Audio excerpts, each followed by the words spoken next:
Sony had some really big news this past week when they announced the FS5 and the A7S Mark II.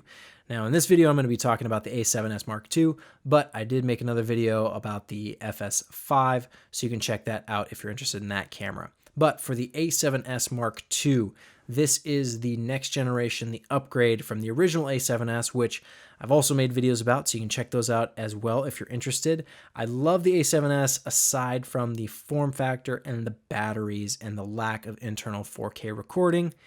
And I'm glad to see that Sony has addressed some of those issues. In terms of the specs, let's run down the spec sheet. The A7S Mark II, this is a full frame mirrorless camera. So shallow depth of field galore. This is full frame. All you full frame junkies rejoice because now you get internal 4K recording on a 12 megapixel sensor.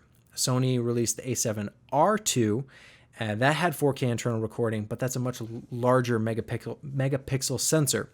The A7S and the A7S Mark II are aimed more at high ISO shooting, so better low light sensitivity with these cameras as compared to the resolution version, the A7R Mark II. And with the A7R Mark II, even though it had 4K internal recording, a lot of people were getting issues with overheating, only being able to record, 20 to 30 minutes before the camera just shut down from overheating.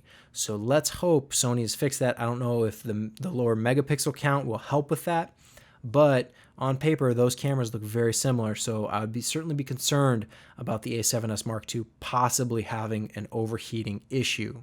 And unfortunately, they haven't fixed my issue with these cameras is the small battery. It's one of those things that you can work around and you can deal with it, but it'd be so much nicer if Sony just made these cameras a little bit bigger so that there was room so that they didn't overheat and they could have a little bit bigger battery so you get a little bit more juice, a little bit longer shooting with the battery. The A7S Mark II also has a 5-axis in-body stabilization. This is really nice if you have a bunch of other lenses that don't have stabilization built into the lens.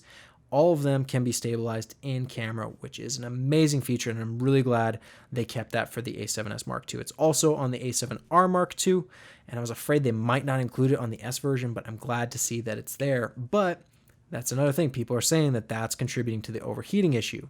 We'll see how this pans out. The A7S Mark II, this camera, just total disclosure, I love the way this camera looks on paper. But with the issues of the A7R Mark II, I'm a little concerned. This isn't a camera I would necessarily pre-order. I would wait till they start shipping and, you can see how they work, because a camera that overheats after 30 minutes, in my opinion, no matter how great it is, that's not a camera I want to own. Maybe I'll rent it for specific shooting situations, but I can't trust a camera that's going to overheat after 20 to 30 minutes. So I just can't do it. The A7S Mark II also does 1080p 120 frames per second.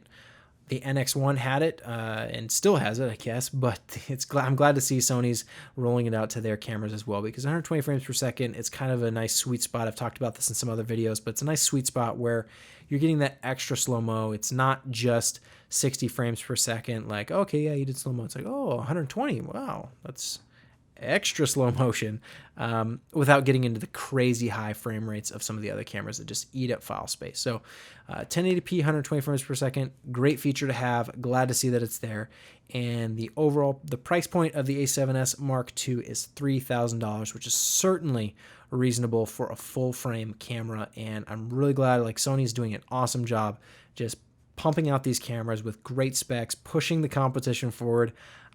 I'm really curious to see what Panasonic has to say about this with their GH5. I know some people don't like the comparison, but the GH4 and the A7S were kind of the back and forth contenders there for a while. So now that the A7S Mark II is on its way, it'll be shipping hopefully in November 2015, and Panasonic should be announcing a GH5 here next year, likely maybe a little bit sooner, now that the A7S Mark II is on the horizon. So we'll see what that has in store. They've got to come out pretty strong, though, with the GH5 if they expect to compete with the A7S Mark II, because even if it's got the battery issue, as long as it doesn't have the overheating problems or any other major flaws, if it's just that issue of the form factor and the small battery, I think that's something that I could personally work with in terms of kind of working around. You can plug it into power, you can make sure you got extra batteries on charge and on standby, because what you're getting, full frame, internal 4K, in-body stabilization,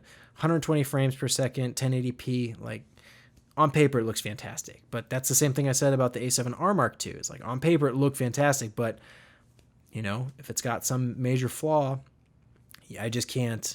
I can't deal with that. I need something that's reliable and that's not going to die on me and I can trust with my footage. So we'll see how the A7S Mark II pans out, but right now it's looking very, very good.